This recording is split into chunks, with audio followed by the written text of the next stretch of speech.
दोस्तों, टाइटैनिक के बारे में तो आपने ज़रूर सुना होगा, जो कि अपने वक्त का सबसे बड़ा और सबसे आलीशान समुद्री जहाज था। टाइटैनिक को बनाने वालों ने ये दावा किया था कि ये जहाज कभी डूब ही नहीं सकता, लेकिन फिर होता कुछ ऐसा है कि टाइटैनिक अपने पहले सफ़र में ही डूब जाता है। यानी जिसे बनने में 3 साल लग गए थे, उसे डूबने में 3 घंटे भी ना लगे। और टाइटैनिक आज भी दुनिया के सबसे गहरे समुद्रों में से एक यानी अटलांटिक ओशन की गहराई में मौजूद है। और जहां टाइटैनिक इस वक्त मौजूद है, उस गहराई को कहा जाता है मिडनाइट जोन। और मिडनाइट जोन समंदर की वो जगह है जहां सूरज की रोशनी भी नहीं पहुंच पाती। यानी टाइटैनिक अटलांटिक ओशन के उस हिस्से में है जहां बिल्कुल अंधेरा है। तो जी हाँ दोस्तों, आज की ये वीडियो टाइटैनिक को स्टडी करके बनाई गई है। इस वीडियो में हम टाइटैनिक के बनने से लेकर टाइटैनिक के डूबने तक की मुकम्मल कहानी को डिटेल से डिस्कस करेंगे। तो वीडियो बहुत ज़्यादा इंटरेस्टिंग होगा, इसीलिए इसको एंड तक देखते रहना। मैं हूँ अब्दुल हन्नान और आप देख रहे हैं आपका अपना चैनल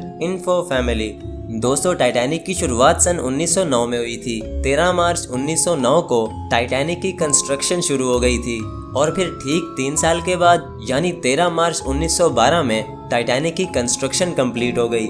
टाइटैनिक पर उस वक्त मुकम्मल खर्चा $7.5 मिलियन आया था, जो कि आज 2023 में $300 मिलियन से भी ज़्यादा बनता है। टाइटैनिक अपने वक्त का सबसे बड़ा और सबसे लग्जरियस समुद्री जहाज था और ये 1912 में इंसान के हाथ से बनाई गई सबसे बड़ी मूविंग ऑब्जेक्ट था। टाइटैनिक के साइज का अंदाजा आप इसके प्रोपेलर यानी इसके नीचे के पंखे से लगा सकते हैं। टाइटैनिक के नीचे 3 बड़े प्रोपेलर्स थे जिनका साइज इंसान से भी 3 गुना ज्यादा था। अब एक पंखा इतना बड़ा हो सकता है तो सोचो पूरा टाइटैनिक कितना बड़ा होगा। और दोस्तों, मजे की बात यह है कि जिस वक्त टाइटैनिक बना उस वक्त कोई भी 3D डिजाइनिंग नहीं हुआ करती थी। यानी टाइटैनिक को इंसान ने अपने हाथों से बनाकर डिजाइन किया था। और एक अंदाजे के मुताबिक टाइटैनिक को बनाने में लगभग 15,000 वर्कर्स लग गए थे। अब ना जाने हजारों वर्कर्स की इतनी बड़ी कम्युनिटी को कंपनीज आखिर कैसे हैंडल कर लेती होंगी। दोस्तों, टाइटैनिक का पूरा नाम RMS टाइटैनिक था, जिसको व्हाइट स्टार लाइन कंपनी ने बनाया था। तो RMS टाइटैनिक उस वक्त का सबसे बड़ा समुद्री जहाज तो जरूर था, लेकिन दोस्तों ये अकेला सबसे बड़ा नहीं था। व्हाइट स्टार लाइन ने टाइटैनिक के जैसे 2 जहाज और भी बनाए थे, RMS ब्राइटैनिक और RMS ओलंपिक। इन दोनों जहाज़ों का साइज भी टाइटैनिक के ही जितना था। तो अब सवाल ये उठता है कि आखिर टाइटैनिक को ही सबसे बड़ा क्यों समझा जाता था। तो दोस्तों, इसका ये रीज़न था कि टाइटैनिक तीनों जहाज़ों में सबसे ज़्यादा लग्जरी था और अपने बहुत ही ज़्यादा फीचर्स होने की वजह से सबसे आलीशान और सबसे बड़ा जहाज समझा जाता था। टाइटैनिक के अंदर प्राइवेट स्विमिंग पूल से लेकर टर्किश बाथ भी मौजूद थे। इसके अलावा smoke rooms, cafes, personal gyms और रिफ्रेशमेंट रूम्स के अलावा ना जाने और भी क्या कुछ था। दोस्तों, जब टाइटैनिक बना तो उसको ख्वाबों का जहाज कहा जाने लगा, क्योंकि उसमें वो सब कुछ था जो कि हमें बड़े बड़े रेस्टोरेंट्स में भी देखने को नहीं मिलता। और जब टाइटैनिक बना तो बहुत से लोगों को टाइटैनिक पर सफर करने की एक्साइटमेंट होने लगी। सब लोग यही कोशिश कर रहे थे कि किसी तरह उन्हें टाइटैनिक का टिकट मिल जाए, लेकिन कोई भी ये नहीं जानता था कि वो टाइटैनिक का टिकट नहीं बल्कि अपने लिए मौत खरीद रहे हैं। सबको लगता था कि टाइटैनिक कभी डूब ही नहीं सकता, क्योंकि टाइटैनिक को बनाने वालों ने लोगों का यकीन जीतने के लिए ये दावे करना शुरू कर दिए थे कि टाइटैनिक अनसिंकेबल है, यानी ये कभी डूब ही नहीं सकता। और व्हाइट स्टार लाइन के इन्हीं दावों की वजह से लोगों ने धड़ाधड़ टाइटैनिक की टिकट्स खरीदना शुरू कर दी। दोस्तों, टाइटैनिक के बनने के अगले महीने ही टाइटैनिक अपने पहले सफर की तरफ निकलता है। टाइटैनिक का पहला सफर साउथहैम्पटन इंग्लैंड से न्यूयॉर्क की तरफ था और टाइटैनिक के अंदर कुल मिलाकर 2224 लोग थे, जिनमें 1317 पैसेंजर थे और 907 टाइटैनिक के क्रू मेंबर्स थे जो कि टाइटैनिक पर काम करते थे। यानी टाइटैनिक के पहले सफर में ही इस पर हजारों लोग थे, जिनमें गरीब से गरीब इंसान से लेकर अमीर से अमीर इंसान भी शामिल था। और उन सब लोगों को 3 क्लासेस में डिवाइड किया गया था, फर्स्ट क्लास, सेकंड क्लास और थर्ड क्लास। यानी टाइटैनिक पर जो सबसे कम दर्जे के लोग थे या फिर जिन्होंने सबसे सस्ता टिकट खरीदा था, उन्हें थर्ड क्लास पैसेंजर्स कहा जाता था। इसी तरह सेकंड क्लास पैसेंजर्स वो लोग थे जिन्होंने थोड़ा महंगे वाला टिकट लिया था, और जो बहुत ही रईस घरानों से थे यानी जिन्होंने सबसे महंगा वाला टिकट खरीदा था, उन्हें कहा जाता था फर्स्ट क्लास पैसेंजर्स। और जो जितना महंगा टिकट खरीदता था उसे उतना ही ज्यादा प्रोटोकॉल दिया जाता था। जैसे कि दोस्तों टाइटैनिक पर 300 के आसपास फर्स्ट क्लास मेंबर्स थे, तो उन सभी फर्स्ट क्लास मेंबर्स के रूम्स में एक अलग से टर्किश बाथ का इंतजाम था। लेकिन वहीं 700 से भी ज्यादा थर्ड क्लास मेंबर्स के लिए पूरे टाइटैनिक पर सिर्फ 2 बाथरूम्स थे।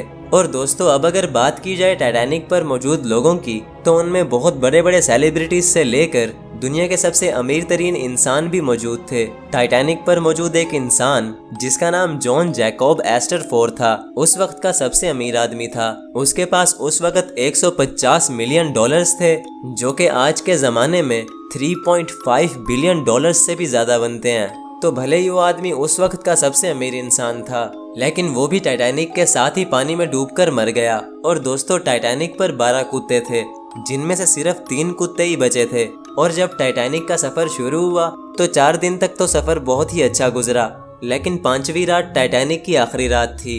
रात के ठीक 11:30 बजे का वक्त था कि टाइटैनिक के एक पहरेदार को एक बहुत ही बड़ा आइसबर्ग दिखाई देता है। उस आइसबर्ग को देखते ही वो पहरेदार शोर मचाना शुरू कर देता है, क्योंकि वो आइसबर्ग बहुत ही करीब आ चुका था। रात के 11:30 बजे अंधेरा बहुत ज्यादा था और टाइटैनिक पर मौजूद क्रू के पास कोई दूरबीन भी नहीं थी, इसीलिए वो आइसबर्ग दूर से दिखाई नहीं दिया। अब आप सोच रहे होंगे कि आखिर ऐसा कैसे हो सकता है, भला इतने बड़े जहाज पर आखिर एक दूरबीन कैसे नहीं थी? तो दोस्तों इसका जवाब है कि टाइटैनिक पर दरअसल दूरबीन और टेलीस्कोप सब मौजूद थे, लेकिन जिस रूम में वो सब मौजूद थे उस रूम की चाबी शायद क्रू से गुम हो गई थी, और यही उनकी सबसे बड़ी गलती थी। उनको शायद बिल्कुल भी अंदाजा नहीं था कि उनकी इस गलती का आखिर क्या अंजाम होने वाला है। जब क्रू ने उस आइसबर्ग को देखा तो सभी क्रू मेंबर्स में भगदड़ मच गई। उन्होंने टाइटैनिक का इंजन फौरन रिवर्स किया और टाइटैनिक को घुमाना शुरू कर दिया, लेकिन बदकिस्मती से टाइटैनिक की स्पीड बहुत ज्यादा थी और वो आइसबर्ग भी बहुत करीब आ चुका था, जिसकी वजह से टाइटैनिक अपनी राइट साइड से उस आइसबर्ग से बहुत जोर से टकरा गया। और वो आइसबर्ग इतना बड़ा था कि उसके टकराने से टाइटैनिक के बहुत से कंपार्टमेंट्स को अच्छा खासा डैमेज हुआ, जिससे टाइटैनिक में पानी भरना शुरू हो गया। शुरुआत के कुछ टाइम तक तो लोगों को यही लग रहा था कि वो बच गए, क्योंकि टाइटैनिक के सेफ्टी फीचर्स उस वक्त के बहुत ही एडवांस फीचर्स थे। लेकिन दोस्तों टाइटैनिक फिर भी नहीं बचा, क्योंकि जिस आइसबर्ग से टाइटैनिक टकराया था वो पूरे 100 फुट लंबा था, जो कि ग्रीनलैंड के एक ग्लेशियर से आया था। और वो आइसबर्ग इतना ज्यादा करीब आ चुका था कि उसे देखने के सिर्फ 37 सेकंड के बाद ही वो टाइटैनिक से टकरा गया। टाइटैनिक में अब पानी भर रहा था और टाइटैनिक धीरे धीरे समंदर में डूब रहा था। और लोगों की परेशानी उस वक्त ज्यादा हुई जब पानी लोगों के कंपार्टमेंट्स में घुसना शुरू हो गया। लोगों में अफरा तफरी मच गई और हर कोई अपनी जान बचाकर भागने लगा। किसी इंसान को अपनी जान प्यारी थी तो किसी को अपनी फैमिली की। और टाइटैनिक को बनाने वालों ने सबसे बड़ी बेवकूफ़ी ये की थी कि उन्होंने टाइटैनिक पर सिर्फ 20 लाइफ बोट्स ही इंस्टॉल की थी, क्योंकि उन्हें लग रहा था कि टाइटैनिक कभी डूबेगा ही नहीं, तो इस पर ज्यादा लाइफ बोट्स का क्या फायदा। और उन्हें लग रहा था कि अगर वो टाइटैनिक पर ज्यादा लाइफ बोट्स इंस्टॉल करेंगे तो इससे शायद टाइटैनिक की खूबसूरती कम हो जाएगी।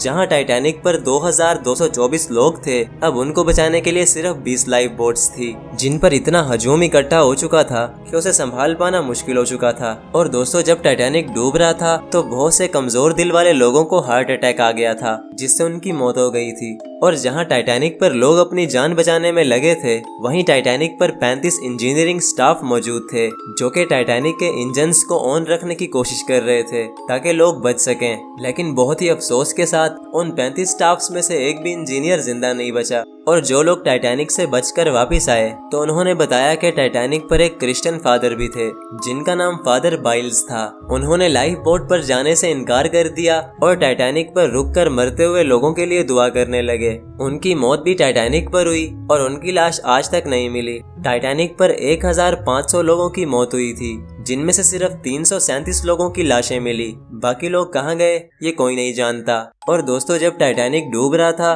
तो कुछ म्यूजिशियंस टाइटैनिक पर म्यूजिक प्ले कर रहे थे ताकि वो लोगों को डूबने के डर से दूर कर सकें। वो सब म्यूजिशियंस भी डूबकर मर गए और अपनी बहादुरी की वजह से जाने गए। और दोस्तों टाइटैनिक पर एक जापानी आदमी था जिसका नाम मैसाबुमी होसोनो था। वो टाइटैनिक पर अकेला ऐसा इंसान था जो कि जापान से था। मैसाबूमी टाइटैनिक के डूबने के हादसे से बच गया था और अपने कंट्री यानी जापान वापस गया। लेकिन जैसे ही वो जापान वापस गया तो जापान के लोगों ने उसे जलील करना शुरू कर दिया। उन्होंने बोला कि जब इतने लोग मर गए तो ये वापस क्यों आया, इसे भी उन लोगों के साथ ही मरना चाहिए था। जापान के रूल्स के मुताबिक उसने बहुत ही शर्मनाक काम किया था और उस पर पेपर्स भी पब्लिश किए गए जिनमें उसे बेशर्म करार दिया गया और फिर सारी जिंदगी मैसाबूमी और उसकी फैमिली को लोगों के सामने शर्मनाक होना पड़ा। अब पता नहीं जापान में ये कैसा अजीब सा रूल है। शुक्र है कि हम एशियंस हैं और हमारे ऊपर ऐसे कोई भी अजीब से रूल नहीं है। और दोस्तों टाइटैनिक पर एक कपल भी था जिसकी स्टोरी बहुत ही इंटरेस्टिंग है। दोस्तों आइजोडोर नाम का एक बिजनेसमैन था जिसको लाइफ बोट पर बैठने का बोला गया, लेकिन आइजोडोर ने लाइफ बोट पर बैठने से ये कहकर इनकार कर दिया कि जब तक टाइटैनिक पर मौजूद सारी औरतों और बच्चों को नहीं बचा लोगे तब तक मैं लाइफ बोट पर नहीं बैठूंगा। आइजोडोर की बीवी आइडा स्टेरस उससे बहुत ज्यादा प्यार करती थी। आइडा ने बोला कि मैंने अपनी जिंदगी के बहुत से साल अपने शोहर के साथ गुजारे हैं तो मैं अपने शोहर को यहाँ अकेला नहीं छोड़ सकती। तो आइडा ने अपने हस्बैंड के साथ रहने का फैसला किया और वो दोनों मियाँ बीवी टाइटैनिक पर एक साथ मर गए। और दोस्तों जिस आदमी ने टाइटैनिक को डिजाइन किया था उसका नाम थॉमस एंड्रयूज था। उसको आखिरी बार तब देखा गया जब वो लोगों को बचाने के लिए अटलांटिक ओशन में कुर्सियां फेंक रहा था। ऐसा माना जाता है कि वो भी टाइटैनिक के साथ डूबकर मर गया। और दोस्तों ऐसा नहीं है कि टाइटैनिक के क्रू को आइसबर्ग्स के बारे में पता नहीं था, बल्कि अपने 4 दिन के सफर में टाइटैनिक को आइसबर्ग्स की 6 वार्निंग्स मिली थी। लेकिन पता नहीं लोग टाइटैनिक को क्या समझकर बैठ गए थे। उन्हें लग रहा था कि टाइटैनिक कभी डूबेगा ही नहीं, तो उन्होंने किसी भी वार्निंग पर ध्यान नहीं दिया। और दोस्तों जो लोग टाइटैनिक से बचकर वापस आए थे तो उन्होंने बताया था कि वो मंजर बहुत ही खौफनाक था जब हजारों लोग अपनी जान की भीख मांग रहे थे। और टाइटैनिक के डूबने का ये नज़ारा वाकई बहुत ही भयानक था, क्योंकि टाइटैनिक को अब तक का सबसे बड़ा सी डिजास्टर यानी सबसे बड़ी समुद्री तबाही समझा जाता है। टाइटैनिक की इस बहुत बड़ी नाकामी के बाद पूरी दुनिया की शिप कंपनीज ने अपनी सेफ्टी को इम्प्रूव करना शुरू कर दिया और उन्होंने ये कोशिश करना शुरू कर दी कि वो ऐसी गलती कभी ना करें जो गलती टाइटैनिक ने की थी। यानी टाइटैनिक की वो गलती पूरी दुनिया के लिए एक बहुत बड़ा सबक बनकर रह गई। और दोस्तों जिस वक्त टाइटैनिक डूबा था उस वक्त अटलांटिक ओशन के पानी का टेम्परेचर -2 डिग्री सेल्सियस था, जो कि बर्फ से भी ज्यादा ठंडा था। अब इमेजिन करो कि आपको रात के 2 बजे बर्फ जैसे ठंडे पानी से नहाना पड़ेगा। आप इमेजिन भी नहीं कर सकते, क्योंकि आपको ऐसा सोचकर भी डर लगेगा। तो जरा सोचो कि नीचे अटलांटिक ओशन और ऊपर हर तरफ मौत का शोर देखकर उन लोगों की क्या हालत हुई होगी।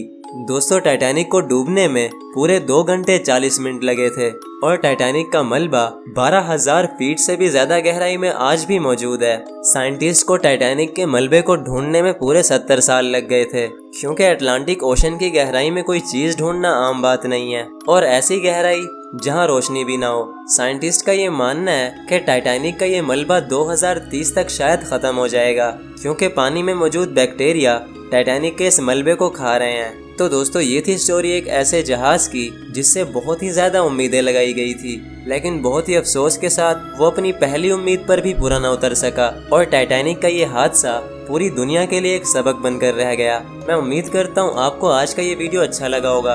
इन वीडियोस को बनाने में बहुत ज्यादा रिसर्च और मेहनत लगती है, इसीलिए इसको एक लाइक करके जाना।